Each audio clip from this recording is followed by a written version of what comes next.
स्वागत है modern classroom के डेली करंट न्यूज़ में। चर्चा का विषय है COP15 में देशों ने ऐतिहासिक समझौते पर हस्ताक्षर किए।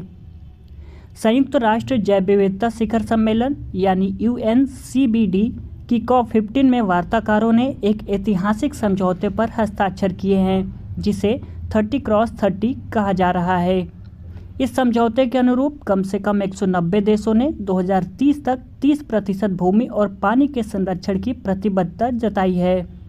साथ ही 2030 तक भूमि और समुद्री क्षेत्रों की रक्षा के साथ साथ विकासशील देशों में जैव विविधता को बचाने के लिए अरबों डॉलर जुटाने का आह्वान भी किया गया है। समझौते में इस दशक के अंत तक $200 बिलियन जुटाने की प्रतिबद्धता जताई गई है। साथ ही सब्सिडी को चरणबद्ध रूप से समाप्त करने का भी आह्वान भी किया गया है, जिससे प्रकृति के लिए $500 बिलियन जुटाए जा सकते हैं। इसके अलावा समझौते में गरीब देशों को भेजे जाने वाली धनराशि को 2025 तक हर साल कम से कम $20 अरब तक बढ़ाने के लिए भी कहा गया है। फिर इसके बाद दशक के अंत तक हर साल $10 अरब तक बढ़ाने को कहा गया है। समझौते में 4 व्यापक लक्ष्य और 22 उद्देश्य शामिल हैं, जो प्रकृति की रक्षा को संबोधित करते हैं और इसके लाभों को साझा करते हैं।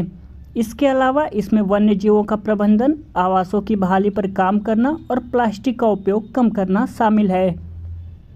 इसमें स्वदेशी लोगों के अधिकारों की भी बात कही गई है और इस बात की पुष्टि की गई है कि निर्णय लेने में उनकी भागीदारी होगी। यह एक ऐसा कदम है जिससे कई लोगों ने प्रशंसा की है। आपको बता दें कि वर्तमान में विश्व की 17% भूमि और 10% महासागर ही संरक्षित है।